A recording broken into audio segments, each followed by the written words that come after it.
Praise the lord. ప్రియమైన సహోదరీలారా, ఈ రాత్రికాల సమయంలో రెహబోతులో స్త్రీల కూడిక జరుగుతుంది. ఈ శబ్ద యంత్రము ద్వారా ఎంతమంది అయితే వింటున్నారో వారందరినీ ప్రేమపూర్వకంగా ఆహ్వానించుచున్నాము. మేము ఈ పనులు ముగించుకొని త్వరగా దేవుని మందిరంలోనికి వచ్చి దేవుని మందిరంలో కూర్చొని దేవుని ఆశీర్వాదములు పొందవలని ప్రేమతో ఆహ్వానించుచున్నాము. ప్రార్థన చేసుకొని స్త్రీల కూడిక మొదలుపెట్టుకుందాం. ప్రేమ నమ్మకం గల పరలోకపు తండ్రి, పరిశుద్ధమైనటువంటి దేవా, మీ పాదముల కొందములు స్తోత్రాలు చెల్లించుకుంటూ ఉన్నాను. దేవా, నిష్ప్రయోజకమైనటువంటి దాసురాలని మీ సన్నిధిలో ఒప్పుకుంటున్నాను. దేవా, ఏ మంచి లేనటువంటి దానినని, జ్ఞానం లేనిదానని, వివేచన లేనిదానని మీ సన్నిధిలో ఒప్పుకుంటుంటున్నాను. కృపతో నన్ను జ్ఞాపకం చేసుకుంటూ రండి. మీ సిలువ చోటును మరుగుపరచండి ప్రభా. దేవాన తండ్రి, మీ వాక్యం యొక్క శక్తి ఏంటో ఎరగగలిగిన దాన్నై మీ వాక్యం యొక్క శక్తిని నేను ఆశ్రయిస్తూ ఉంటున్నాను. దేవా, కృపతో జ్ఞాపకం చేసుకుంటూ రండి. మీ వాక్యం యొక్క శక్తి ద్వారా మీ సన్నిధిని తాకగలిగేటటువంటి కృపను నాకు దయచేయమని అడుగుచూ ఉంటున్నాను. దేవా, మీ సన్నిధికి వస్తూ ఉంటుండగా కృపతో జ్ఞాపకం చేసుకుంటూ రండి ప్రభా. మందిరం చుట్టుపక్కల ఉన్న బిడ్డలు త్వరపడి మందిరంలోనికి రావడానికి సహాయం చేయండి. వచ్చిన బిడ్డలను బట్టి స్తుతిస్తూ ఉంటున్నాను. ఇంకా ఆయా పని పాటలో నిమగ్నమై అలక్ష్యంగా నిర్లక్ష్యంగా ఉండే బిడ్డలను కూడా మీరు త్వరపెడుతురండి, సహాయం చేయండి. ఆన్లైన్లో వీక్షించడానికి సిద్ధంగా ఉన్న బిడ్డలను కూడా మీరు జ్ఞాపకం చేసుకుంటురండి, సహాయం చేయండి. పాటల ద్వారా మిమ్మల్ని మయంపరచబడగలిగినట్లుగా దేవాన తండ్రి, హృదయాంతరంగముల్లో నుంచి పెళ్ళిపికినటువంటి ఆత్మతో మిమ్మల్ని స్తుతించలాగున దేవాన తండ్రి మీరు మమ్మల్ని సిద్ధపరుస్తురమ్మని అడుగుచుంటున్నాను. పాటల ద్వారా నా తండ్రి మిమ్మల్ని స్తుతించి ధన్యత అనుగ్రహిస్తురండి. అలాగే ప్రభా, ఒట్టిదాన్ని మట్టిదాన్ని నిక్కలేని దాన్ని నన్ను మీరు జ్ఞాపకం చేసుకొని దేవానత్తన్ని మీ యొక్క ప్రభానత్తని నోటి బురగా వాడుకుంటూ రండి. ప్రభానత్తన్ని ఘనహీనమైనటువంటి ఘటాన్ని మీరు జ్ఞాపకం చేసుకుంటూ రండి. బలహీనమైన ఘటాన్ని మీరు జ్ఞాపకం చేసుకొని ప్రభానత్తండి అనేక మందికి ప్రభానత్తండి మాటలు వినిపింపచేస్తురమ్మని అడుగుచూ ఉంటున్నాను. మీ కార్యాలు మా జీవితంలో జరిగిస్తురమ్మని సహాయం చేయమని యేసు నామములో ప్రార్థిస్తూ ఉంటున్నాం తండ్రి, ఆమేన్.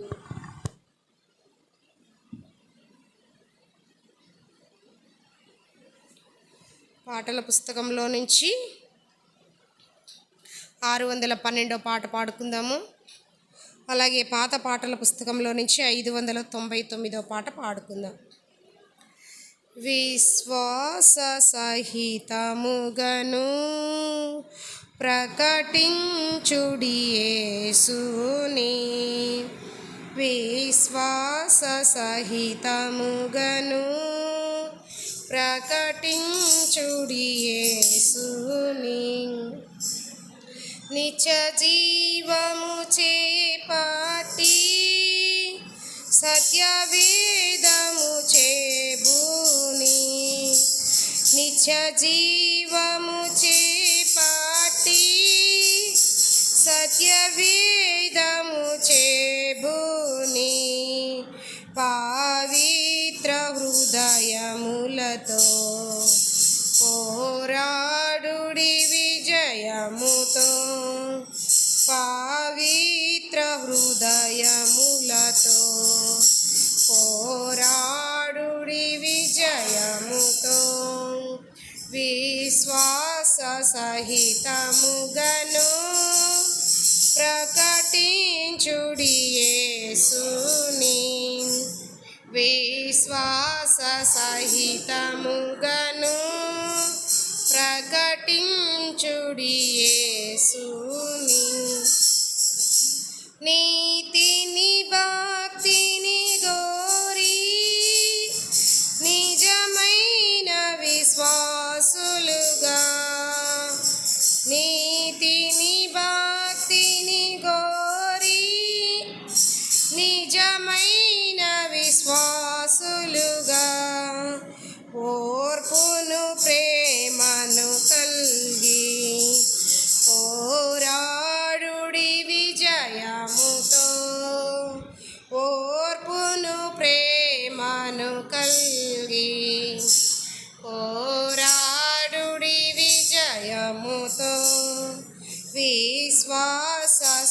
సహితముగను ప్రకటించుడి యేసుని. విశ్వాస సహితముగను ప్రకటించుడి యేసుని.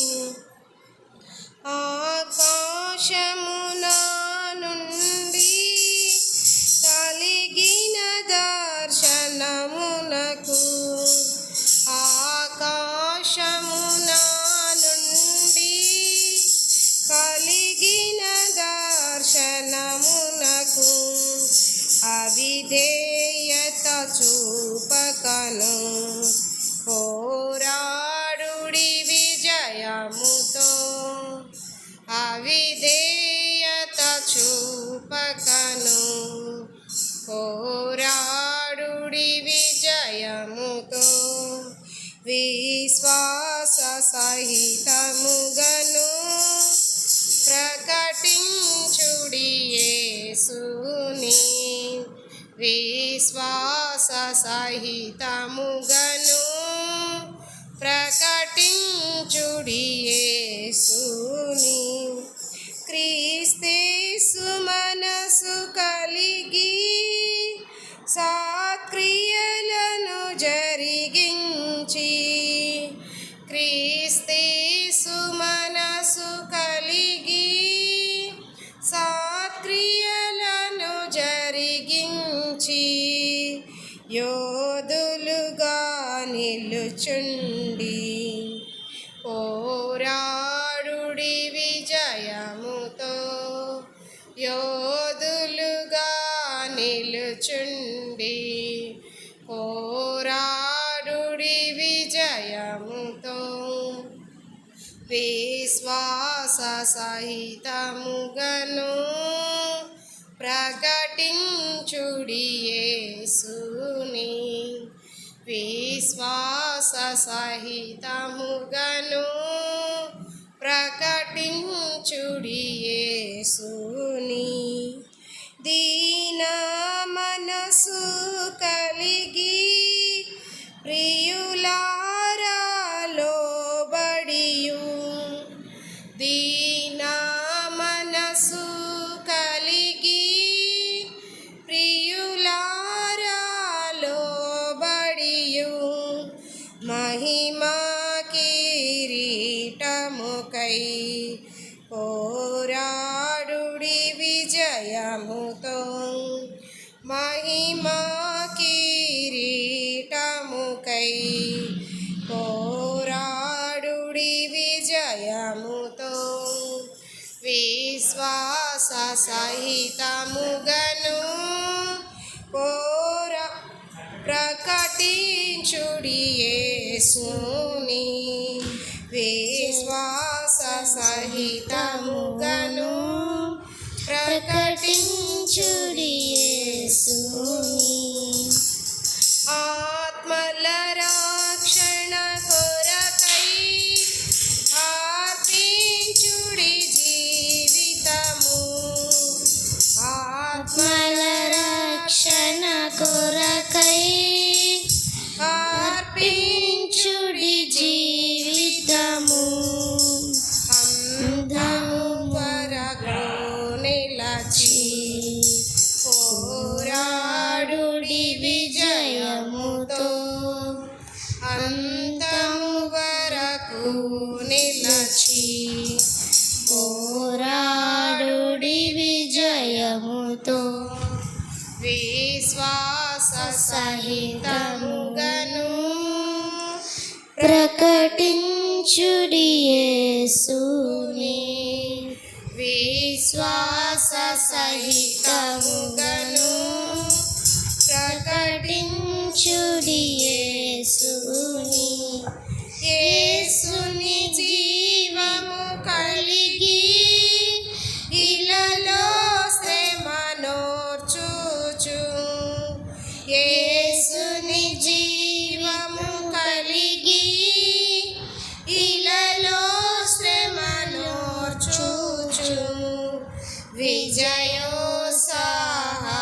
తోడా హల్లెలూయా పాడెదము.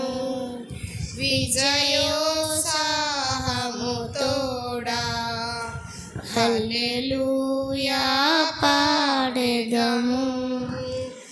విశ్వాస సహితముగను ప్రకటించుడి యేసుని. విశ్వాస సహితముగను ప్రకటించుడి యేసుని. మరి ఒక పాట పాడుకుందాము.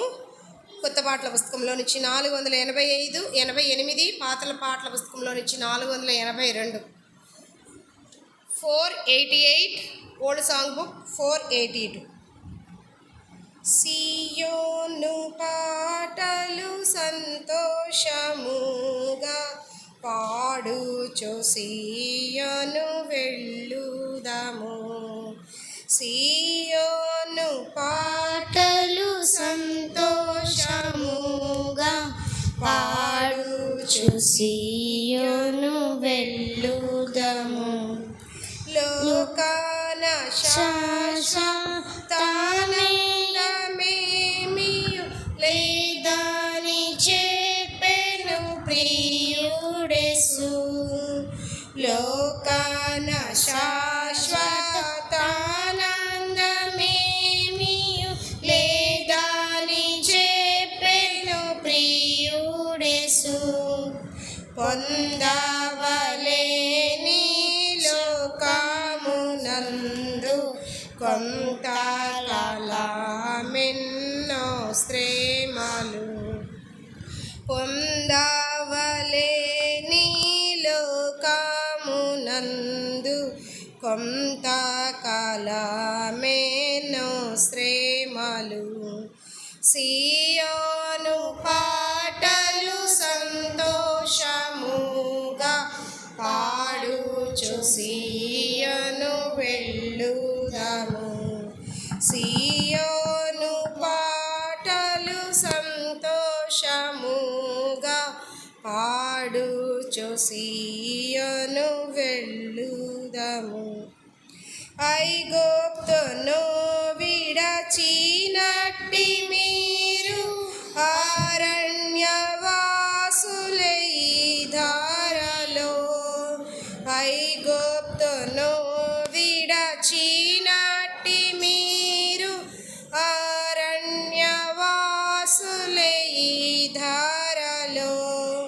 నిత్య నివాసములేదిలలోన నేత్రాలు కానను పై నిల్పుడి. నిత్య నివాసములేదిలలోన నేత్రాలు కానను పై నిల్పుడి. సియోను పాటలు సంతోషముగా పాడుచు సియోను వెళ్ళుదాము.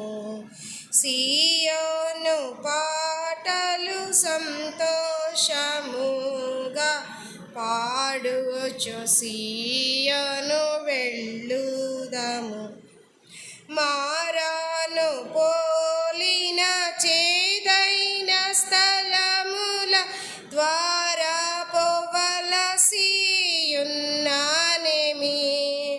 మారాను పోలిన చేదైన స్థలముల ద్వారా పోవలసియున్నానేమి. నిరక్షకుండగు యేసే నడుపును మారాని తనదు మాట నమ్ము. నిరక్షకుండగు యేసే నడుపును మారాని తనదు మాట నమ్ము. సియోను పాటలు సంతోషముగా పాడుచు సియోను వెళ్ళుదాము. సియోను పాటలు సంతోషముగా పాడుచు సియోను వెళ్ళుదాము.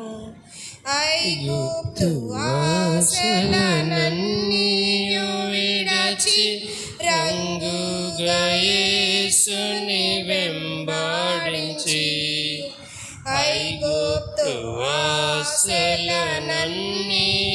విడచి రంగుగా యేసుని వెంబడించి పాడైన కోరహు పాపంబు మాని విధేయులై విరాజిల్లుడి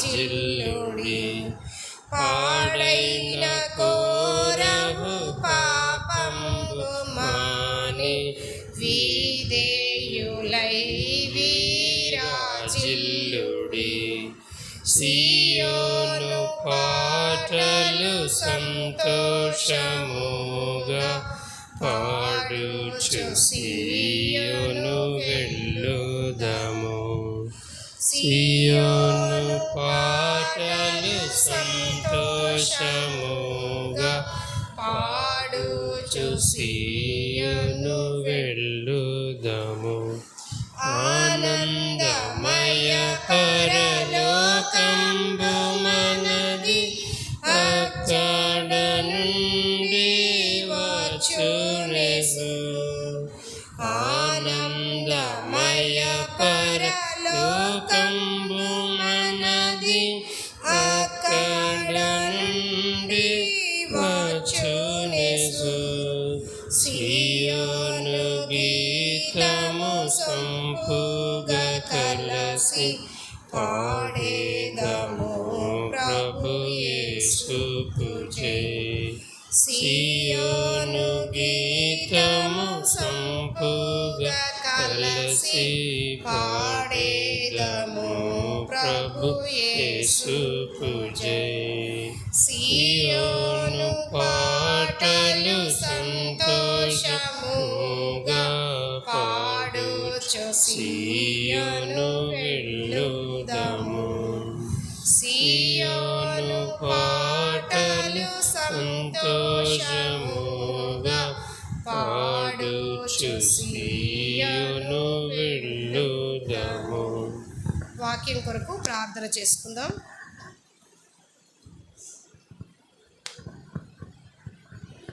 ప్రేమ నమ్మకం గల పరలోకపు తండ్రి, పరిశుద్ధమైనటువంటి దేవా, ఎన్నిసార్లు మీ సన్నిధికి వచ్చినా కూడా త్రోసివేని దేవుడు, నెట్టివేని దేవుడు, ప్రార్థన ఆలకించువాడా, సర్వ శరీరంలోని ఎదుకొచ్చిదరని మీ వాక్యం సెలవిస్తుంటుండగా దేవా, తిరిగి మీ పాద సన్నిధికి మరలా జాయిన్ అయ్యి ఉన్నాం ప్రభా. కృపతో జ్ఞాపకం చేసుకుంటూ రండి ప్రభా. నిష్ప్రయోజకమైన దాసరాలనైనా నన్ను మీరు జ్ఞాపకం చేసుకుంటూ రండి. మీ సిలువ చెట్టు మరుగుపరచండి, మీ నోటి బూరగా వాడుకుంటూ రండి. మీ వాక్యం రెండించుల వాడి అయిన ఖడ్గం ప్రభా. దేవానతని మీ వాక్యం ద్వారా ఎవరు ఎలాంటి ప్రభా బలహీనతల్లో ఉన్నారో, ఎవరు ఎలాంటి కష్టాల్లో ఉన్నారో, ఎవరు ఎలాంటి బాధలలో ఉన్నారో, ఎలాంటి నిట్టూర్పుల్లో ఉన్నారో, ఎలాంటి వేదనలో ఉన్నారో, ఎలాంటి కృంగుదలలో ఉన్నారో, గుండె చెదిరిపోయినటువంటి పరిస్థితుల్లో ఉన్నారో, ఇది నాన్న ప్రభానతండి. వారితో మీరు మాట్లాడుతూ రండి. వారి హృదయాన్ని దేవా ధైర్యపరచండి దేవా. వారిలో ప్రభానతన్ని నూతన జీవాన్ని అనుగ్రహిస్తూ రండి. మీ సన్నిధిని అనుభవించేటటువంటి భాగ్యం, మీ సాన్నిధ్యాన్ని రుచి భాగ్యం ప్రభా బిడ్డలకి మీరు అనుగ్రహిస్తున్నామని అడుగుచూ ఉంటున్నాను ప్రభా. కృపతో జ్ఞాపకం చేసుకుంటూ రండి. మీరే సహాయం చేయమని మీ వాక్యం ద్వారా ప్రభానతని మా అందరితో మాట్లాడుతురండి. మా అందరినీ మీరు హెచ్చరిస్తురమ్మని. ఎక్కడ ప్రభానతండి మేము కోల్పోతూ వచ్చామో, ఎక్కడ ప్రభా మేము తొట్టిల్లిపోతూ వచ్చామో, మా బలహీనతలను, మా తొట్టుపాటులు ఈ దినాన మీరు మాకు తెలియపరిచి, మీరు మాకు చూపించి, వాటిని మేము ఒప్పుకొని ప్రభానతండి మరలా ప్రభా మీలో అంటకట్టబడుట కొరకై, ఆత్మీయంగా అభివృద్ధి చెందుట కొరకై, ఆత్మీయ అనుభవంలో నుంచి మేము వెళ్ళగలిగినట్లుగా నన్ను మమ్మల్ని మీరు సిద్ధపరుస్తురమ్మని సహాయం చేయమని నజరేయుడైన యేసుక్రీస్తు నామమున అడిగి పెట్టుకుని ప్రార్థిస్తుంటున్నాం తండ్రి. ఆమేన్.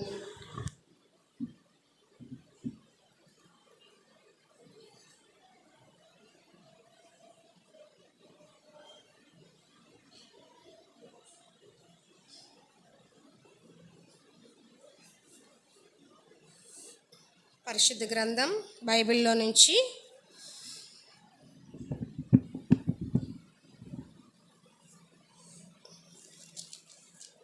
యోహాను రాసిన సువార్త 11వ అధ్యాయం చదువుకుందాం.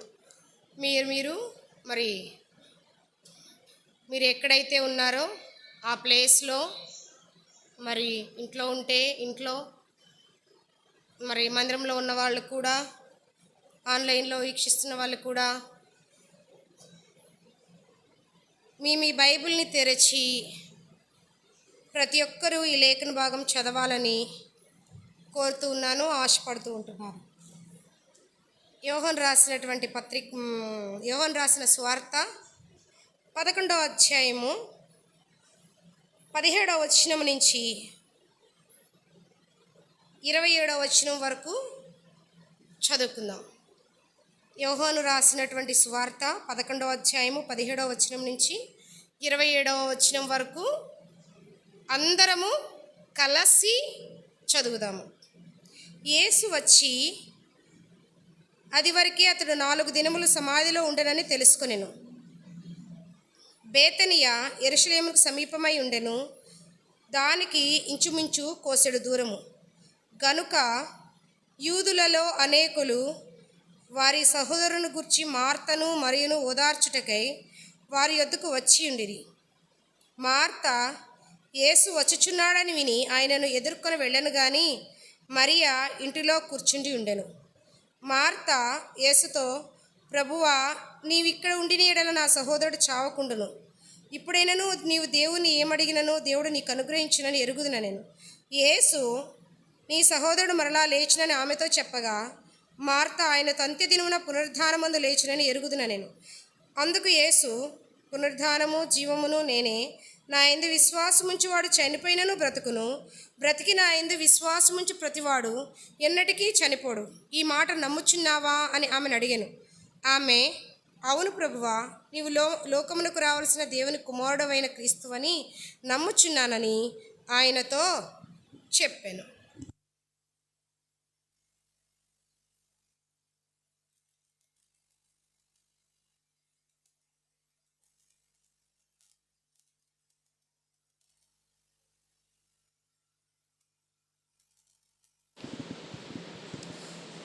ఒక చిన్న ప్రార్థన చేసుకుందాం వాక్యం కొరకు.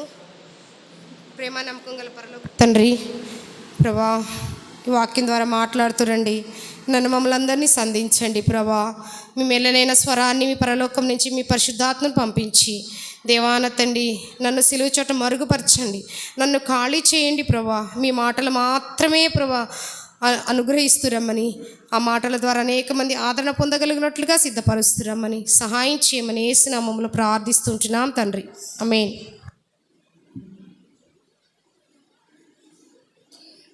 యోహాను రాసినటువంటి సువార్త 11వ అధ్యాయంలో మరి మనము ఒక కుటుంబాన్ని చూస్తూ ఉన్నాము, ఒక చిన్న ఫ్యామిలీని చూస్తూ ఉన్నాము. ఆ ఫ్యామిలీలో ఎవరున్నారు అంటే కనుక మరియా, మార్త, లాజరు. ఎవరున్నారు ఆ కుటుంబంలో? మరియా, మార్త, లాజరు, ఈ ముగ్గురే ఉన్నారు. అయితే ఈ లాజర్కి ఏమైంది అంటే, లాజర్కి మరి అనారోగ్య పరిస్థితి వచ్చి తను మరి లేవలేనటువంటి పరిస్థితిలో ఉన్నాడు. అంటే తను ఒక రోగి అయి ఉన్నాడు. ఆ రోగి అయి ఉన్నాడని చెప్పేసి వాళ్ళ సిస్టర్స్ వాళ్ళు ఏం చేశారంటే యేసు ప్రభువుకి వర్తమానం పంపిస్తూ వచ్చారు. ఏమని వర్తమానం పంపించారు? మా తమ్ముడు రోగిగా ఉన్నాడు, మా తమ్ముడు అనారోగ్య పరిస్థితిలో ఉన్నారు, మీరు రండి అని యేసుక్రీస్తు ప్రభు వారికి మరియా, మార్త కబురు పంపిస్తూ వచ్చారు. అంటే ఈ రోజుల్లో మనకు ఫోన్లు ఉన్నాయి. పాతకాలంలో ఏం చేసేవాళ్ళు, మన కుటుంబంలో ఎవరైనా చనిపోతే లేకపోతే ఎవరైనా సీరియస్ కండిషన్లో ఉంటే ఒక మనిషిని ఇచ్చి కబురు పంపిస్తాము వేరే ఊరికి, వేరే ప్రదేశానికి. అదే పద్ధతిలో మరి లాజరు కూడా మరి చనిపోయేటటువంటి స్థితిలో ఉన్నప్పుడు వాళ్ళు ఏం చేశారంటే యేసుక్రీస్తు ప్రభు వారికి కబురు పంపిస్తూ వచ్చారు, మా తమ్ముడు రోగి అయి ఉన్నాడు అని పంపిస్తే.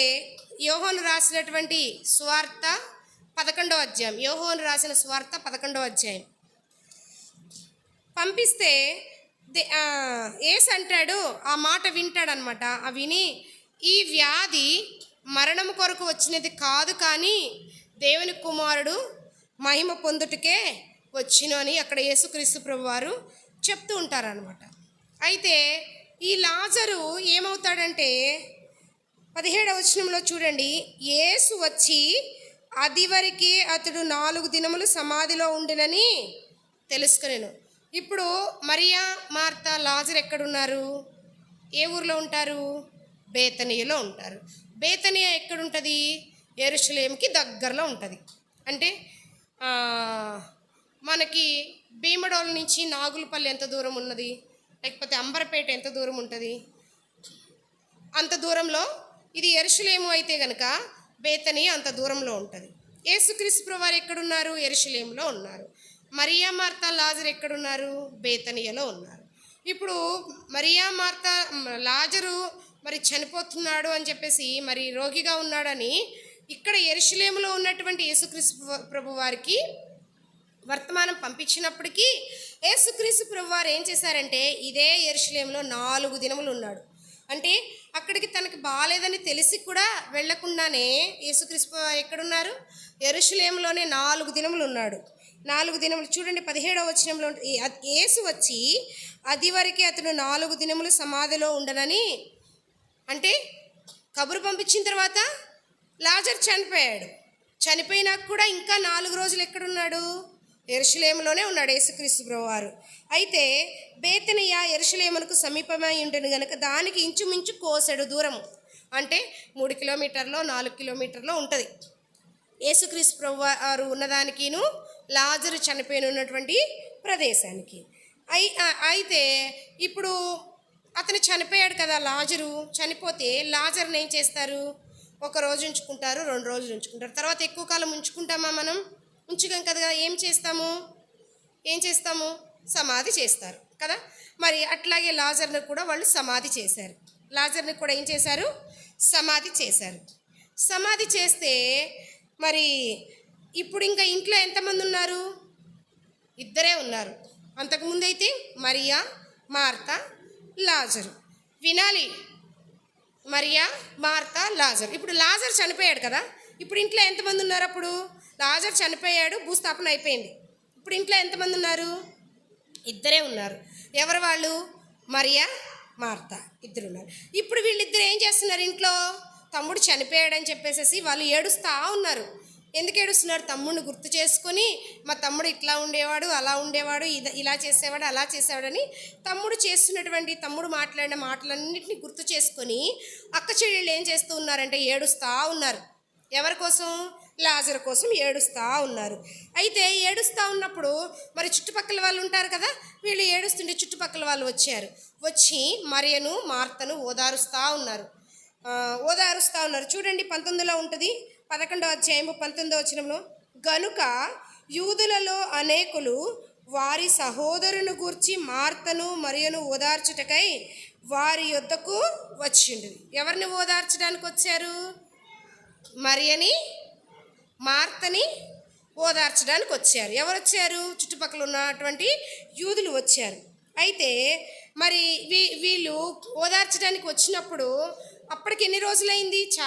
4 దినాలు అయిపోయింది కదా. ఇప్పుడు యేసు ప్రభు వారు ఏం చేశారంటే యెరూషలేము నుంచి బయలుదేరి బేతనియాకు వస్తున్నారు. ఎక్కడికి? బేతనియా కంటే లాజరు వాళ్ళ ఇంటికి, మరియా, మార్తా ఉన్న ఇంటికి వస్తున్నారు.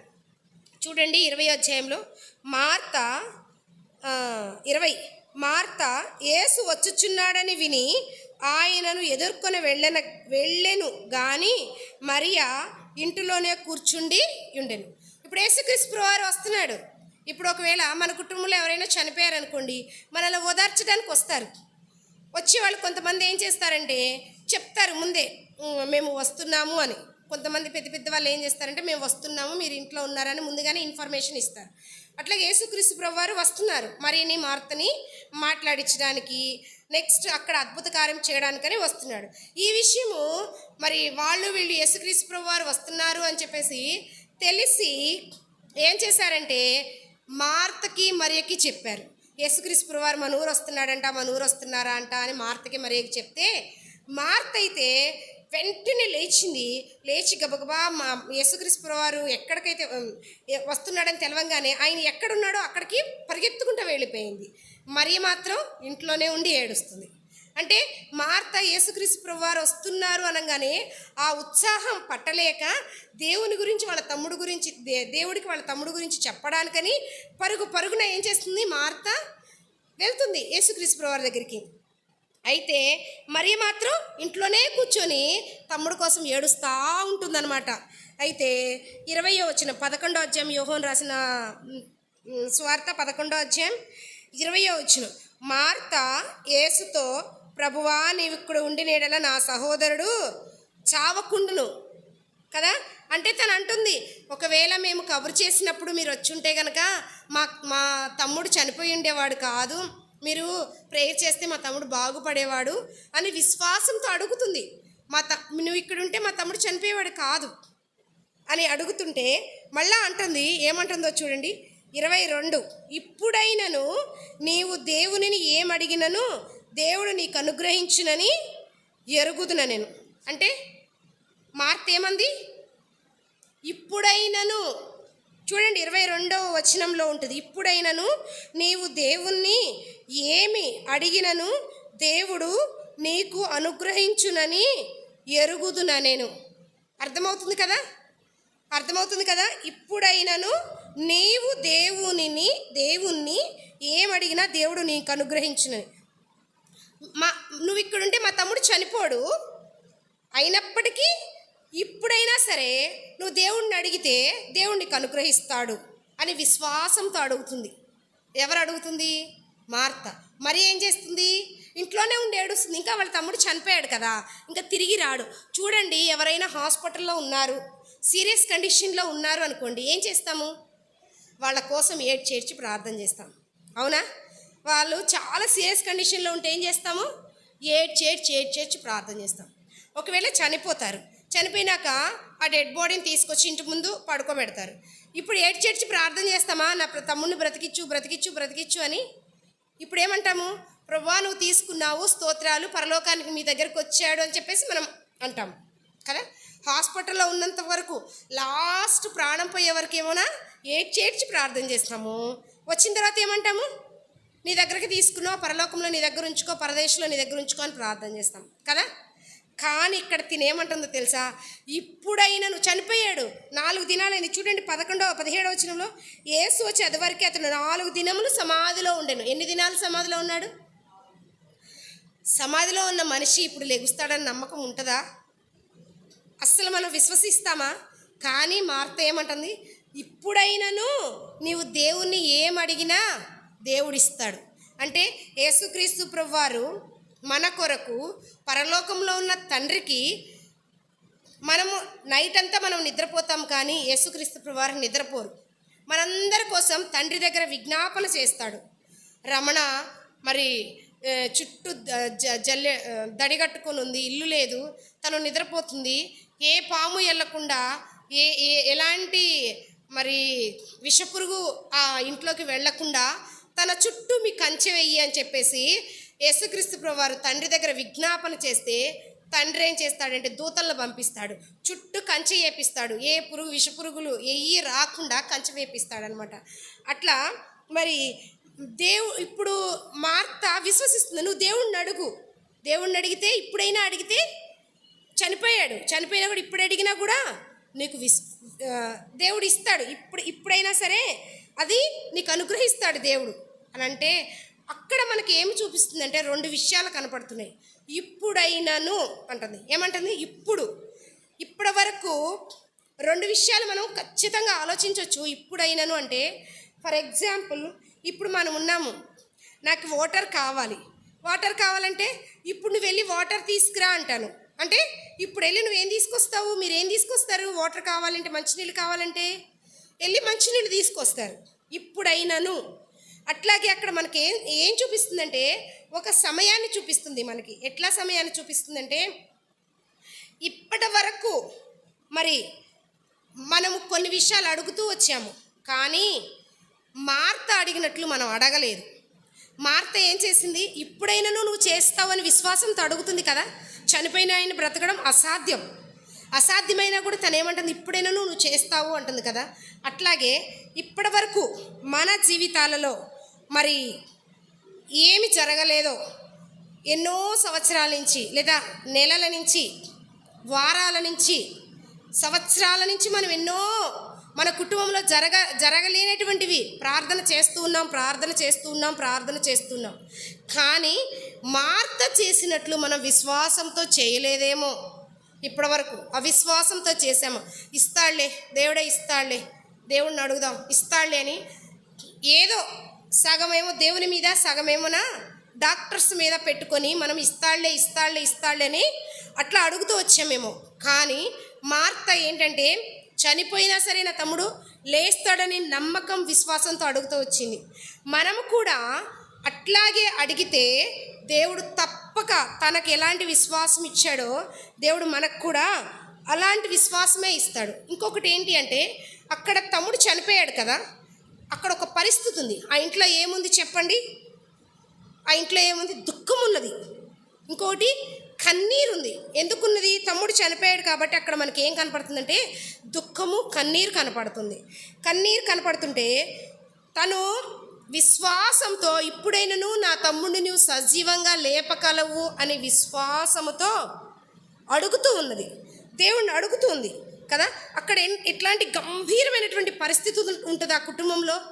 ఒక మనిషి మన కుటుంబంలో చనిపోతే మన కుటుంబంలో ఎలాంటి గంభీరమైనటువంటి పరిస్థితి, ఎంత దుఃఖపూరితమైనటువంటి గడియలు మన కుటుంబంలో ఉంటాయి కదా. అయినప్పటికీ ఆ కుటుంబంలో తీవ్రమైనటువంటి దుఃఖము, కన్నీరు, వేదన, చెప్పుకోలేనటువంటి బాధ ఉన్నప్పటికీ తను ఇప్పుడైనాను నీవు సజీవంగా నా తమ్ముడిని లేపగలవు అని చెప్పేసి దేవుణ్ణి అడుగుతుంది, విశ్వాసంతో అడుగుతుంది కదా. అయితే ఇప్పటికైనా సరే నువ్వు మా తమ్ముడిని లేపి నీ నామానికి మహిమ తెచ్చుకో అని అడుగుతుంది. చూడండి ఎక్కడ అంటుందంటే 23లో యేసు నీ సహోదరుడు మరలా లేచినని ఆమెతో చెప్పగా మార్త అంటుంది ఆయనతో, అంత్యదినమున పునరుద్ధానమందు లేచినని నేను ఎరుగుదును. అంటే పునరుద్ధానమందు లెగుస్తాడు అంటే దేవుడు అంటాడు, ఏమంటాడంటే ఇప్పుడు లేపుతాను అని అంటాడు. ఇక్కడ పునరుద్ధానమును జీవమును నేనే, నా యందు విశ్వాసం ఉంచువాడు చనిపోయినను బ్రతుకును, బ్రతికి నా యందు విశ్వాసం ఉంచువాడు ప్రతివాడు ఎన్నటికని చనిపోడు. ఈ మాట నమ్ముచున్నావా అని ఆమెను అడిగింది. అప్పుడు ఆవిడ ఏమంటదంటే నీవు దేవుని కుమారుడైన క్రీస్తు అని నేను నమ్ముచున్నాను అంటది. తను నమ్ముతూ వచ్చింది. నమ్ముతూ రాబట్టి అక్కడ ఏమైందంటే మరి తన జీవితంలో తన కుమారుడు, తన తమ్ముడు బ్రతుకుతాడు. చూడండి 38లో యేసు మరలా తనలో మూలుగుచూ సమాధి యొద్దకు వచ్చెను. అది ఒక గుహ, దాని మీద ఒక రాయి పెట్టి ఉండెను. యేసు రాయి తీసివేయడని చెప్పగా చనిపోయిన వాని సహోదరి అయిన మార్త, ప్రభువా అతడు చనిపోయి 4 దినములైనది గనుక ఇప్పటికి వాసన కొట్టునని ఆయనతో చెప్పెను. అందుకు యేసు నీవు నమ్మేడెలా దేవుని మహిమను చూతువని నేను నీతో చెప్పలేదా అని ఆమెతో అనెను. అప్పుడు ప్రార్థన చేస్తాడు 41లో. అంతటా వారు ఆ రాయి తీసివేసిరి. యేసు కన్నులు పైకెత్తి, తండ్రి నీవు నా మనవి వినేందుకు నీకు కృతజ్ఞతాస్తుతులు చెల్లించుచున్నాను అంటాడు. 43లో ఆయన అలాగ చెప్పి లాజరు బయటికి రమ్మని బిగ్గరగా చెప్పగా చనిపోయిన వాడు కాళ్ళు చేతులు పీత వస్త్రములతో కట్టబడిన వాడై వెలుపలికి వచ్చాను కదండి. ఇప్పుడు బ్రతికాడా లేదా? బ్రతికాడు కదా. ఎవరి విశ్వాసం అది? మార్త విశ్వాసం కదా. ఎంత విశ్వాసం! అస్సలు చనిపోయిన వాళ్ళు బ్రతకడం అసాధ్యం, అది దేవునికి మాత్రమే సాధ్యం. అయినా కూడా ఈవిడేమంటుంది, నీవు నిజమైనటువంటి దేవుని కుమారుడైన క్రీస్తు అని నేను నమ్ముచున్నాను అని చెప్పి తను నమ్మిక ఉంచింది. దేవుడు చెప్పినప్పుడు విశ్వాసంతో నమ్ముతూ వచ్చింది కదా. ఇప్పుడు నా సహోదరుని లేపి నువ్వు మహిమ తెచ్చుకో అని చెప్పేసి మార్త మరి దేవుణ్ణి అడుగుతూ ఉంది కదా. అలాగే మన కుటుంబంలో మరి ఆత్మీయంగా మన బ్రతుకు, మన భర్తలు, మన బిడ్డలు, మన ఇరుగు పొరుగు వారు, లేకపోతే మన బంధువులు ఎవరైనా సరే, మనకు దగ్గరగా ఉన్న వాళ్ళు ఎవరైనా సరే శారీరకంగా బ్రతకొచ్చు కానీ ఆత్మీయంగా చచ్చినటువంటి స్థితిలో ఉండొచ్చు. కానీ మనం ఇప్పుడు అడగాలి, ప్రభువా నా భర్తలను కూడా ఆత్మీయంగా బ్రతికించండి, నా బిడ్డలను ఆత్మీయంగా బ్రతికించండి. నా బిడ్డలు మరి నాకు ఒక లోటు ఉంది, నాకు ఒక కొరత ఉంది ప్రభా. అక్కడ లాజరు చనిపోయాడు, ఆ ఇంట్లో కొరత ఉన్నది. లాజరు చనిపోయాడు, ఆ ఇంట్లో లోటు ఉంది. నా కుటుంబంలో కూడా నా బిడ్డలు లోటు ఉంది ప్రభా. ఆత్మీయంగా మందిరానికి రావట్లేదు, వాళ్ళు మందిరానికి రాలేకపోతున్నారు ప్రభా, నాకు సహాయం చేయండి. 2 అనుభవాలు చూస్తూ వచ్చాము. ఒకటి సమయాన్ని చూస్తూ వచ్చాము, రెండవది పరిస్థితులను చూస్తూ వచ్చాము. మనం కూడా ఇక్కడ సమయాలను చూద్దాం. మన కుటుంబంలో ఎలాంటి ఆర్థిక పరిస్థితిలో ఉన్నామా, లేకపోతే మరి చెప్పుకోలేనటువంటి బాధల్లో ఉన్నామా? ఎన్నో మరి దినాల నుంచి, ఎన్నో వారాల నుంచి, ఎన్నో నెలల నుంచి, ఎన్నో సంవత్సరాల నుంచి మనము ఒక దాని కొరకు ప్రార్థన చేస్తూ ఉన్నాము, కానీ అది మన జీవితంలో ఇంతవరకు నెరవేరలేకపోతూ వచ్చింది. మనం ప్రార్థన చేస్తూ ఉన్నాం, కానీ ఆ ప్రార్థన మన జీవితంలో నెరవేరలేదు ఇప్పటి వరకు కూడా. అయితే దేవుడు ఈ సాయంకాల సమయంలో మనకు చెప్తూ ఉంటున్నాడు, ఇప్పుడైనను ప్రభువా, ఇప్పుడైనను చేయుటకు నువ్వు సమర్థుడైన దేవుడు, ఇప్పుడైనా నాకు చేస్తావు, నా కుటుంబంలో ఈ కార్యం చేస్తావు ప్రభా, నీకు అసాధ్యమైనది ఏదీ లేదు ప్రభా, మీరు మాకు సహాయం చేయగల దేవుడు అని విశ్వాసంతో కనుక మనం చేసినట్లయితే, విశ్వాసంతో దేవుని వైపు చూస్తే, దేవుడు తప్పక మార్త కుటుంబంలో జరిగించినటువంటి గొప్ప కార్యాన్ని మన జీవితంలో కూడా జరిగించాలని దేవుడు ఆశపడుతుంటున్నాడు. అట్లాగే మన కుటుంబంలో ఎన్నో దినాల నుంచి మన బిడ్డలు, మన భార్యలు, మన భర్తలు, మన పిల్లలు దేవుని మందిరానికి రాకుండా వెనకబడిపోయినటువంటి స్థితిలో ఉన్నారేమో ప్రభా. ఇప్పటి వరకు వెనకబడిపోయి ఉన్నారు, నేను అవిశ్వాసంతోనే ఉన్నాను, విశ్వాసంతో ప్రార్థన చేయలేకపోతే వచ్చాను. ఇక్కడి నుంచినైనా నేను విశ్వాసంతో ప్రార్థన చేస్తున్నాను, ఇప్పుడైనాను నా బిడ్డలను, నా భర్తలను, నా కుమార్తెలను, నా కుమారులను మందిరానికి నడిపించండి ప్రభా అని మన విశ్వాసంతో ప్రార్థన చేస్తే, దేవుడు తప్పక మార్త జీవితంలో చేసినటువంటి గొప్ప కార్యాన్ని మన జీవితంలో కూడా చేయాలని దేవుడు ఇష్టపడుతూ ఉంటున్నాడు. తన జీవితంలో దుఃఖం పోయింది. అంతకుముందు తమ్ముడు చనిపోయినప్పుడు దుఃఖము, కన్నీరు, నిట్టూర్పుతో ఉన్నది. ఎప్పుడైతే తమ్ముడు తను విశ్వసిస్తూ వచ్చిందో, నిరీక్షణతో ఉన్నదో, నా తమ్ముడు లెగుస్తాడు నిరీక్షణతో ఉందో, ఆ విశ్వాసమే, ఆ నిరీక్షణే తన కుటుంబంలో మరలా సంతోషాన్ని తీసుకొచ్చింది. మనం కూడా ప్రభా, ఇప్పటి వరకు నా జీవితంలో ఇది జరగలేదు, ఇప్పుడైనాను చేయుటకు శక్తిమంతుడైన దేవుడు నీవు, ఇప్పుడైనాను నువ్వు చేస్తావు ప్రభా, మీకు అసాధ్యమైనది ఏది లేదు ప్రభా, ఇప్పుడైనాను మీరు చేయగల దేవుడు, నాకు సహాయం చేయండి అని మనము విశ్వాసముతో, నిరీక్షణతో మనం ప్రార్థన చేస్తే దేవుడు తప్పక మన కుటుంబంలో కూడా అది జరుగుతుంది. రెండవదిగా చూద్దాము, యోవేలు రాసినటువంటి పత్రిక page number 753, page number 753, page number 753.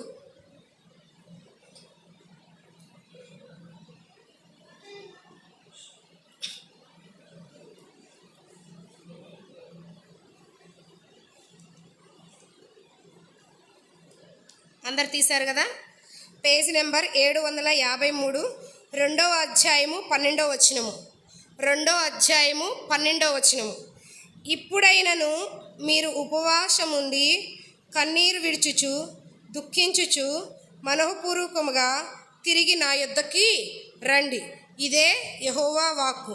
మీ దేవుడని యెహోవా కరుణావాత్సల్యము గలవాడును, శాంతమూర్తియు, అత్యంత కృపగలవాడునై ఉండి తాను చేయనుద్దేశించిన కీడును చేయక పశ్చాత్తాపపడును గనక మీ వస్త్రములను కాక మీ హృదయములు చింపుకొని ఆయన తట్టు తిరుగుడు. ఇక్కడ ఇశ్రాయేల్ మధ్య మరి భయంకరమైనటువంటి పరిస్థితి, భయంకరమైనటువంటి దాసత్వము, భయంకరమైనటువంటి బ్రతుకుల్లో మరి ఉంటున్నప్పుడు దేవుడు యోవేలు ప్రవక్త ద్వారా మాట్లాడుతూ ఉన్నాడు. మరి ఉన్నది లేనట్టు, లేనిది ఉన్నట్టు చేయగలటువంటి శక్తిమంతుడైన దేవుడు ఎవరంటే మన దేవుడు మాత్రమే. ఏదైతే అసాధ్యం అనుకుంటామో దాన్ని సుసాధ్యం చేయగలిగినటువంటి దేవుడు మన దేవుడే. అప్పుడు ఇశ్రాయేళ్ల మధ్య భయంకరమైనటువంటి పరిస్థితి అనమాట. అలాంటి పరిస్థితి అప్పుడు మరి వీళ్ళు ఏం చేస్తూ వచ్చారంటే, యోవేలుకి మరి దేవుడు చెప్తూ ఉంటున్నాడు అనమాట. యెహోవా వాక్కు, యోవేలునకు ప్రత్యక్షమైన యెహోవా వాక్కు దేవుడే చెప్తుంటున్నాడు. ఏమని చెప్తుంటున్నాడంటే, ఇప్పుడైనను మీరు ఉపవాసం ఉండి కన్నీరు విడుచుచు దుఃఖించుచు మనఃపూర్వకముగా తిరిగి నా యుద్ధకు రండి. ఇశ్రాయేలుతో చెప్తూ ఉంటున్నారనమాట. ఇప్పుడైనాను ఇందాక మార్త దగ్గర మనం చూసాం కదా, ఇప్పుడైనాను నువ్వు చేస్తావు ప్రభువా అని విశ్వాసంతో నిరీక్షణతో తను అడుగుతూ ఉంది. ఇక్కడ ఇప్పుడైనాను మీరు ఉపవాసం ఉండి కన్నీరు విడ్చుచు అంటే గత దినాలలో మరి ఎలాంటి భయంకరమైనటువంటి పరిస్థితులు మన కుటుంబంలో ఉన్నాయో, మరి దాసత్వమైనటువంటి బ్రతుకులు మన జీవితంలో ఉన్నాయేమో. అయితే దేవుడు అంటున్నాడు, ఇదే వాక్యం, ఇదే యెహోవా వాక్కు. దేవుడు కరుణావాత్సల్యత గల దేవుడు, శాంతమూర్తి, అత్యంత కృపగల దేవుడు. తను ఏదైతే చేయాలని మన బ్రతుకులను బట్టి మన యొక్క చేసినటువంటి పాపాలను బట్టి దేవుడు మనల్ని శిక్షించట్లేదు, కానీ మనం క్షమించడానికి సిద్ధమైనటువంటి దేవుడుగా ఉన్నాడు. ఎంతకాలం మనం ప్రభువుకు దూరంగా ఉంటాం, ఎంతకాలం దూరంగా ఉంటాము. దేవుడు ఈ రాత్రికాల సమయంలో మనతో మాట్లాడుతుంటున్నాడు. ఇప్పటి వరకు మనం దూరంగా ఉన్నామేమో, దేవుని సన్నిధికి దూరంగా ఉన్నామేమో, దేవుని యొక్క బైబిల్ చదవకుండా దూరంగా ఉన్నామేమో, దేవునితో మరి సంభాషించకుండా దూరంగా ఉన్నామేమో, రోజు దేవునితో మాట్లాడకుండా దూరంగా ఉన్నామేమో. అయితే దేవుని యొక్క ప్రజలుగా మనం కనబడుతూ కూడా మరి దేవునికి దూరంగా జీవిస్తుంటున్నాం. అయితే ఈ రాత్రికాల సమయంలో దేవుడు సెలవిస్తూ ఉంటున్నాడు, ఎంతకాలం నువ్వు నాకు దూరంగా ఉంటావు, ఇప్పుడైనాను నువ్వు నాకు దగ్గరికి సమీపంగా రా. నువ్వు గనక ప్రార్థన చేస్తే, ఇప్పుడైనా నువ్వు ప్రార్థన చేస్తే, నీ హృదయాన్ని దేవుని సన్నిధిలో కుమ్మరిస్తే, నీ హృదయాన్ని దేవుని మందిరంలో కుమ్మరిస్తే, నీ హృదయం మొత్తం దేవుని సన్నిధిలో మరి పారవేసుకుంటే దేవుడు ఇప్పుడైనాను సరే ఇవ్వడానికి సమర్థుడిగా ఉన్నాడు. ఇప్పటి వరకు మీరు ఇంట్లో ఉండి అలసిపోయి సొలసిపోయి ప్రార్థన చేసి ఉంటారేమో. ఒకవేళ ఇంట్లో ఉండి ఉండి ఉండి మరి ప్రార్థన చేసి మన కుటుంబంలో జరగవలసినవి జరగలేదేమో. ఇప్పుడైనా ఉపవాసం ఉండి దేవుని మందిరానికి వచ్చి దేవుని మందిరంలో ప్రార్థన చేస్తే దేవుడు ఇస్తాను అంటున్నాడు. ఏవైతే గత దినాలలో మనం కోల్పోతూ వచ్చినామో, ఏవైతే మన కుటుంబంలో నష్టపోతూ వచ్చినామో అవన్నీ తిరిగి ఇవ్వడానికి సమర్థుడైనటువంటి దేవుడు. ఇప్పటి వరకు మనం చేసినటువంటి ప్రార్థనలు ఎడారిలో వేసినటువంటి కేకలుగా ఉన్నాయేమో. ఎడారిలో కేకలు వేస్తే ఎవ్వరికీ వినపడదు. మనం ఎడారిలోకి వెళ్ళి కేకలు వేస్తే ఎవ్వరికీ వినపడదు. ఒకవేళ ఇప్పటి వరకు మనం చేసినటువంటి ప్రార్థనలు ఎడారిలో వేసినటువంటి కేకలుగా ఉన్నాయేమో. అయితే ఈ రాత్రికాల సమయంలో దేవుడు మనల్ని హెచ్చరిస్తూ ఉంటున్నాడు, ఇప్పటి వరకు నువ్వు చేసిన ప్రార్థనలు కాదు, కానీ ఇప్పుడైనాను నువ్వు ఉపవాసం ఉండి దేవుని సన్నిధికి వచ్చి దేవుని సన్నిధిలో ప్రార్థన చేస్తే గత దినాలలో పోగొట్టుకున్నవన్నీ తిరిగి సంపాదించుకోవచ్చంట. గత దినాలలో ఏదైతే నువ్వు కోల్పోతూ వచ్చావో, సమాధానం కోల్పోతూ వచ్చావా, మరి నీ కుటుంబంలో నెమ్మది కోల్పోతూ వచ్చావా, నీ కుటుంబంలో ఆర్థికంగా కోల్పోతూ వచ్చావా, నీ కుటుంబంలో ఏది కోల్పోతూ వచ్చావు, తిరిగి దేవుడు ఇవ్వడానికి సమర్థుడైనటువంటి దేవుడుగా ఉన్నాడు. అయితే మన హృదయంలో పశ్చాత్తాపం కావాలి. వీళ్ళు పశ్చాత్తాపడుతున్నారు, మరి ఇశ్రాయేలీయులు అక్కడ పశ్చాత్తాపడుతున్నారు. పశ్చాత్తాపడి వారి హృదయాన్ని ఏం చేస్తున్నారు? కుమ్మరిస్తూ ఉంటున్నారు. కుమ్మరించడం వల్ల దేవుడు ఇశ్రాయేలులో గొప్ప కార్యం చేస్తూ వచ్చాడనమాట. సియోనులో బాకా ఊదుతూ వచ్చారు. వాళ్ళు ఒక మరి గొప్ప పండగ చేసుకుంటూ వచ్చినారు. మరి మన జీవితంలో కూడా, మన కుటుంబంలో కూడా ఇప్పటి వరకు మరి ఎంతో నెమ్మది లేక, ఎంతో మరి కురింగిపోయినటువంటి పరిస్థితులు, మన కుటుంబంలో నెమ్మది లేనటువంటి పరిస్థితులు ఉన్నామేమో. అయితే దేవుడు అంటున్నాడు, నా ప్రియ బిడ్డలారా, మీరు ఉపవాసం ఉండి నా కొరక ఇప్పుడైనాను మీరు ఉపవాసం ఉండి కన్నీరు విడ్చుచు దుఃఖపడుచు మనఃపూర్వకంగా తిరిగి నా యొద్దకు రండి. ఎక్కడికి రమ్మంటున్నాడు దేవుడు? దేవుని యొద్దకు రమ్మంటున్నాడు. దేవుని యొద్దకు వస్తే దేవుడు కరుణావాత్సల్యత గల దేవుడు, శాంతమూర్తి. మనకు ఏదైతే కోల్పోయామో అవన్నీ తిరిగి ఇవ్వడానికి రెడీగా ఉన్నాడు. కానీ తీసుకోవడానికి మనమే రెడీగా లేమంట. దేవుడు ఇవ్వడానికి రెడీగా ఉన్నాడు, కానీ తీసుకోవడానికి మనం రెడీగా లేము. మనం తీసుకోవాలంటే ఎక్కడికి వెళ్ళాలి? మీరు ఏదైనా డబ్బులు కావాలనుకోండి, ఏం చేస్తారు? వాళ్ళ దగ్గరికి వెళ్ళి, వాళ్ళ ఇంటికి వెళ్ళి అడిగి తెచ్చుకుంటాం. వాళ్ళు వచ్చి మన ఇంటికి వచ్చి ఇస్తారా? మనకి ఏదైనా అప్పు కావాలనుకోండి, ఏం చేస్తాము? వాళ్ళు వచ్చి మనకి ఇస్తారా? ఇవ్వరు. మనమే అయినా తెచ్చుకుంటాం కదా. అట్లాగే ఏదైతే మనకు కావాలో మన ఇంట్లో ఉండి కాదు ప్రార్థన చేసేది. ఇంట్లో ఉండి ప్రార్థన చేయొచ్చు. దానికంటే శ్రేష్టమైనది ఏమిటంటే దేవుని సన్నిధి. దేవుని సన్నిధికి వచ్చి మరి కన్నీరు విడిచుచు దుఃఖపడుతూ దేవుని సన్నిధిలో ఉపవాసం ఉండి ప్రార్థన చేస్తే అంట దేవుడు తప్పక ఇస్తాడంట. ఇప్పటివరకు మన జీవితంలో జరగలేదేమో దేవుడు ఈ రాత్రికాల సమయంలో మనతో మాట్లాడుతున్నాడు. మనం పశ్చాత్తాపపడి గనక మన దేవుని సన్నిధిలో అడిగితే దేవుడు తప్పక ఇస్తాడు. ఇవ్వడానికి సమర్థుడు. ఉన్నది లేనట్టు, లేనిది ఉన్నట్టు చేయగలిగినటువంటి దేవుడు మన దేవుడు ఉన్నాడు. ఇంకొకటి చూద్దాము. అపోస్తుల కార్యము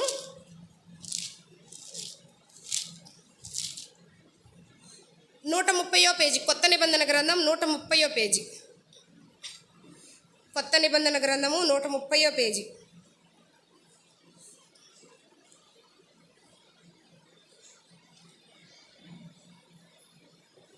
కొత్త నిబంధన అటువంటి గ్రంథము పేజ్ నెంబర్ 130, 27వ అధ్యాయము 22వ వచనము. 27వ అధ్యాయము 22వ వచనము. 22వ వచనము. ఇప్పుడైనను ధైర్యము తెచ్చుకొనుడని మిమ్మును వేడుకొనుచున్నాను. ఓడకే గాని మీలో ఎవని ప్రాణమునకు హాని కలుగదు. ఇక్కడ ఏంటంటే మరి అపోస్తలుడైనటువంటి పౌలు తను ఓడలో ఉండి మరి ప్రయాణం చేస్తూ ఉన్నాడు. ఓడలో ఉండి ప్రయాణం చేస్తే తను చెప్తూ ఉన్నాడు అనమాట, ఓడ ఇక్కడే ఆపండి, ముందుకు వెళ్ళొద్దు అన్నా కూడా ఆ ఓడ నావికుడు కానీ లేకపోతే ఓడ మరి ఓడలో ఉన్నవాళ్ళు కానీ వాళ్ళు పౌలు యొక్క మాటలు వినలేదు. వినకుండా ఏం చేశారంటే మరి ముందుకు వెళ్ళిపోతూ ఉన్నది. పౌలు చెప్తానే ఉన్నాడు, ముందుకు వెళ్ళొద్దు, మనము ఇక్కడే ఉండాలి అని అన్నప్పుడు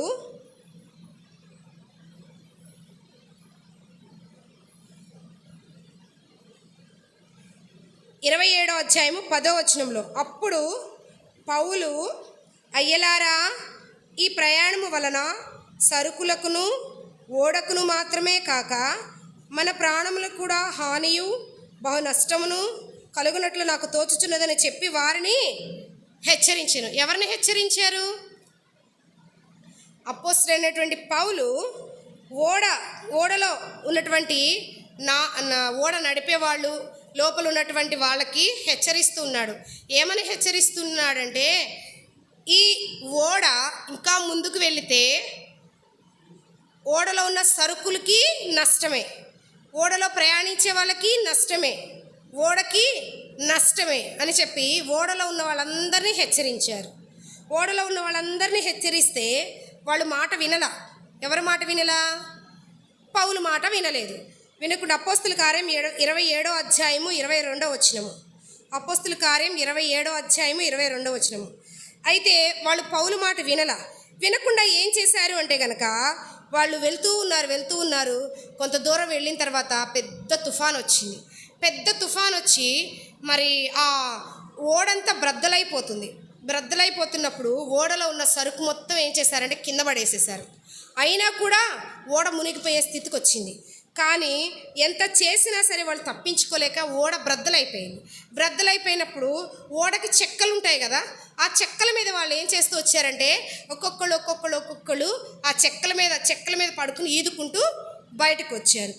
అయితే బయటకు వస్తే ఇప్పుడు అంటున్నాడు అనమాట, ఇప్పుడు అపోస్తలుడైన పౌలు 22వ వచనంలో అంటున్నాడు, ఇప్పుడైనను ధైర్యము తెచ్చుకొనుడని మిమ్మును వేడుకొనుచున్నాను. ఓడకే గాని మీలో ఎవని ప్రాణమునకు హాని కలుగదు. ఓడ మీద అనేకమైనటువంటి తుఫాన్లు వచ్చినాయి. ఓడ బ్రద్దలైపోతూ వచ్చింది కదా. ఈ అపోస్తలుడైనటువంటి పౌలు చెప్పిన ప్రదేశం నుంచి ఈ ఓడ బ్రద్దలయ్యే ప్రదేశానికి ఎన్ని అవస్థలు పడుతూ వచ్చారో వీళ్ళు, చాలా కష్టపడుతూ వచ్చారు. ఒకవేళ అపోస్తలుడైన పౌలు చెప్పింది అక్కడే వినుంటే ఈ ఓడ బ్రద్దలయ్యేది కాదు, ఓడలో ఉన్న సరుకు పారవేయాల్సిన అవసరం ఉండేది కాదు, ఓడలో ఉన్న వాళ్ళందరూ కూడా ఇబ్బంది పడాల్సిన పరిస్థితి వచ్చేది కాదు. అపోస్తలుడైన పౌలు చెప్పిన మాట వాళ్ళు వినలేదు కాబట్టి ఇక్కడ ఇలా వచ్చింది.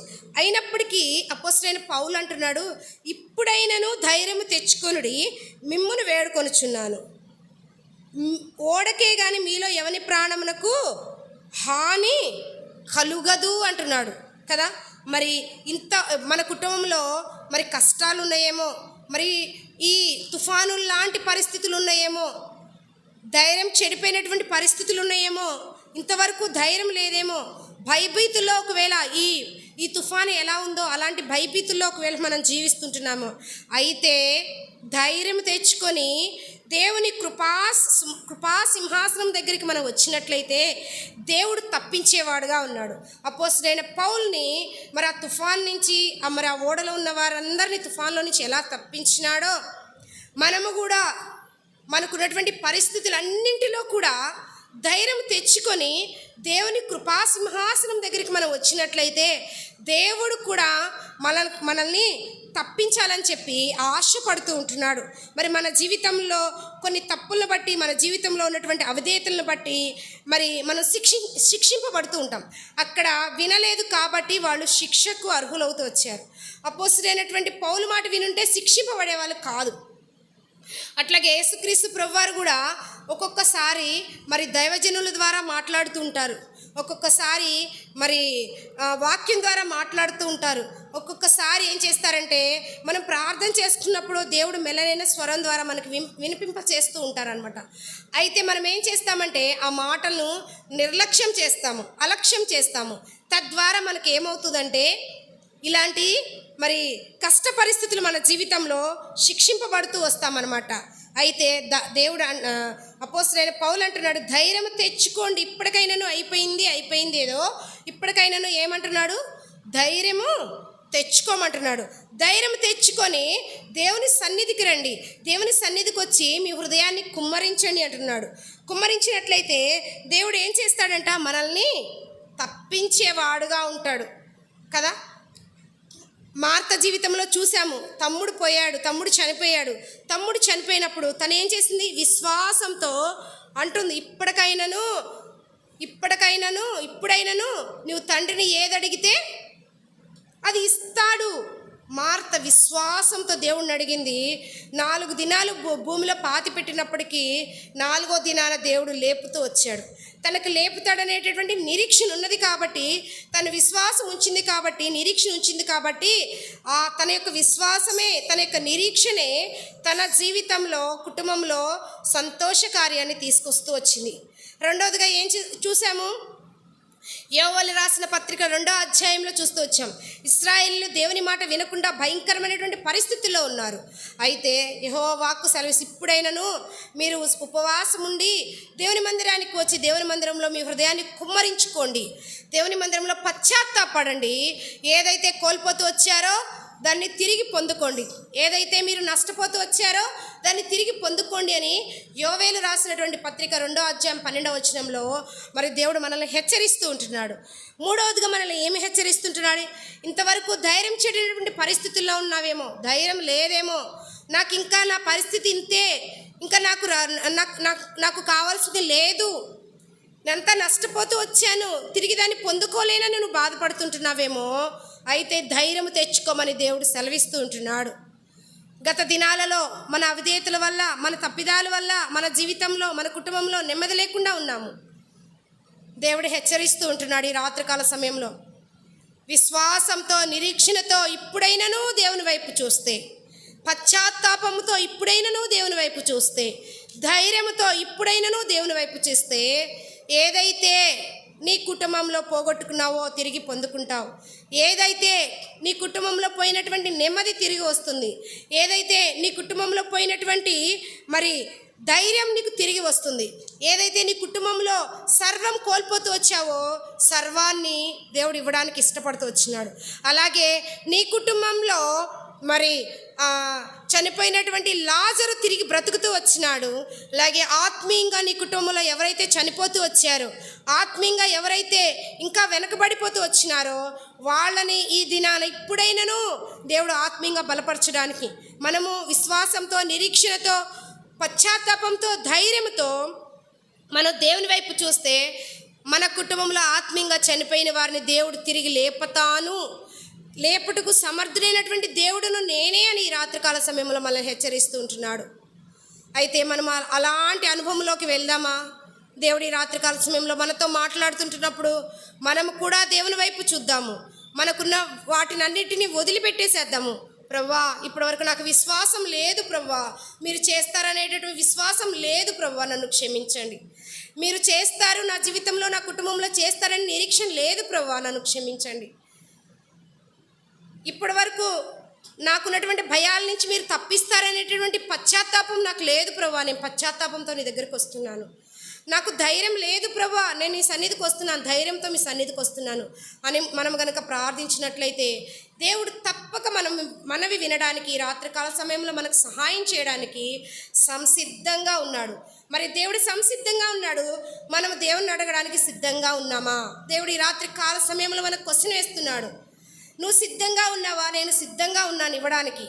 నువ్వు సిద్ధంగా ఉన్నావా అని దేవుడు అడుగుతుంటున్నాడు. దేవుడు అడుగుతుంటే, దేవుడు క్వశ్చన్ వేస్తుంటే మన దగ్గర ఆన్సర్ ఉందా ఈ రాత్రికాల సమయంలో? ఒకవేళ మనం కూడా అలాంటి పశ్చాత్తాప హృదయంతో దేవుని దగ్గరికి వెళ్తే దేవుడు ఇవ్వడానికి సంసిద్ధంగా ఉన్నాడు. రండి ప్రార్థన చేసుకుందాం.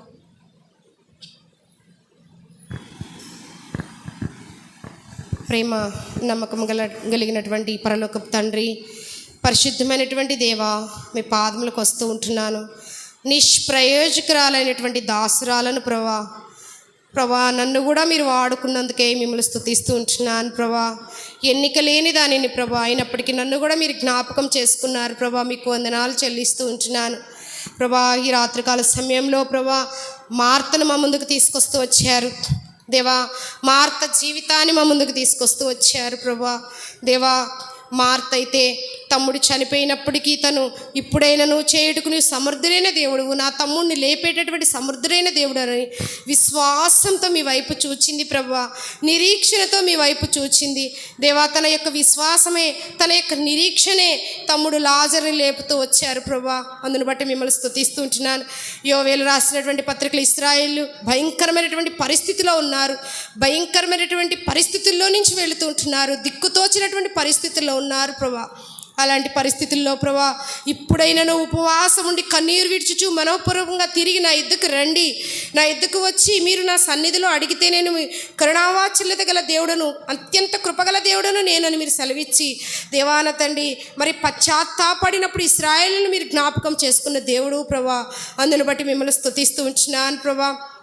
అపోస్తలుడైన పౌలు ప్రభాన తండ్రి మరి ఆ తుఫానులో కొట్టుకొని పోతూ ఉంటుండగా ఓడ బ్రద్దలైపోయినటువంటి పరిస్థితుల్లో ప్రభాన తండ్రి ఉన్నప్పుడు ఇప్పుడైనను ధైర్యం తెచ్చుకున్నాడని అపోస్తలుడైనటువంటి పౌలు చెప్తూ ఉంటున్నాడు. అవును ప్రభా, నేను కూడా అవిశ్వాసిగా ఉంటున్నాను, విశ్వాసం లేదు ప్రభా, నిరీక్షణ లేదని ఒప్పుకుంటున్నాను, పశ్చాత్తాపంతో నీ సన్నిధికి రావాలని ఒప్పుకుంటున్నాను, ధైర్యంతో మీ సన్నిధికి రావాలని ఒప్పుకుంటున్నాను అని క్షమించండి. ఇప్పుడైనా చేటుకు సమర్థుడైన దేవుడు అని నీ సన్నిధిలో ఒప్పుకుంటున్నాను దేవా. ఉన్నది లేనట్టు, లేనిది ఉన్నట్టు చేయగల దేవుడు, అత్యంత కృపగల దేవుడు, కరుణావాత్సల్యత గల దేవుడు ప్రభా. నా తల్లి సువర్ణ, చిన్ని వారి మ్యారేజ్ కొరకే ప్రార్థిస్తుంటున్నాను. ఇప్పుడైనాను చేటుకు సమర్థుడైన దేవుడు నీవు ప్రభాన తండ్రి. మీకు అసాధ్యమైనది ఏది లేదని మీ సన్నిధిలో ఒప్పుకుంటున్నాను దేవాన తండ్రి. మా మందిరానికి, రేహబోతు మందిరానికి అంటుకట్టబడినటువంటి ప్రతి ఒక్క కుటుంబం కొరకు కూడా ప్రార్థిస్తూ ఉంటున్నాను. కృపతో జ్ఞాపకం చేసుకుంటున్నాండి. మందిరానికి వచ్చినటువంటి ప్రతి ఒక్క ప్రియ బిడ్డలందరి కొరకే ప్రార్థిస్తూ ఉంటున్నాను ప్రభా. వారు ఎలాంటి బాధల్లో వచ్చారో, ఎలాంటి కష్టంలో వచ్చారో, ఎలాంటి నిట్టూర్పుల్లో వచ్చారో, ఎలాంటి కృంగిపోయినటువంటి పరిస్థితుల్లో వచ్చారో, ఎలాంటి అనారోగ్య పరిస్థితుల్లో వచ్చారో ప్రభా మీరు జ్ఞాపకం చేసుకుంటూ రండి ప్రభా. వారిని ఆదరించండి ప్రభా, బలపరచండి ప్రభా. అనారోగ్య పరిస్థితుల్లో ఉన్న బిడ్డలు మీరు జ్ఞాపకం చేసుకుని సంపూర్ణమైన స్వస్థత అనుగ్రహించండి. మీ రక్త ప్రోక్షను కోరుకుంటూ ఉంటున్నాం ప్రభా. నా తండ్రి మీరే సహాయం చేయమని అడుగుచుంటున్నాను. ప్రతి ఒక్క బిడ్డను మీ చేతులకు అప్పచెప్తూ ఉంటున్నాను ప్రభా. అయ్యా, నిష్ప్రయోజకమైన అవసరాలైనా నన్ను కూడా మీరు జ్ఞాపకం చేసుకుంటూ రండి ప్రభా. అతన్ని మీరే సహాయం చేయమని రాత్రికాల సమయంలో మీ సన్నిధిలో ప్రార్థన చేయడానికి మీరు ఇచ్చిన కృపను బట్టి కూడా స్తుతిస్తున్నాను ప్రభా. అతన్ని మరి గూగుల్ మీట్లో జాయిన్ అయిన ప్రియ బిడ్డలందరినీ కూడా జ్ఞాపకం చేసుకుంటూ రండి ప్రభా. మీరే సహాయం చేయండి. మేము కూడా ఇలాంటి విశ్వాసం, నిరీక్షణ కలిగిన వారమై పశ్చాత్తాపము మీ సన్నిధిలో మేము కనబడడానికి హృదయాన్ని కుమ్మరించుకునేటువంటి ధన్యత నాకు, మాకు అందరికీ మీరు అనుగ్రహిస్తురమ్మని. ఏదైతే గత దినాలలో కోల్పోతూ వచ్చామో, ఏదైతే గత దినాలలో ప్రభానతని పోగొట్టుకుంటూ వచ్చినామో తిరిగి పొందుకోవడానికి మీ కృపను అనుగ్రహిస్తురమ్మని, సహాయం చేస్తురమ్మని నజరేయుడైన యేసుక్రీస్తు నామమున అడిగి పెట్టుకుని ప్రార్థిస్తూ ఉంటున్నాం తండ్రి. ఆమేన్. అందరికీ ప్రైజ్ ది లార్డ్.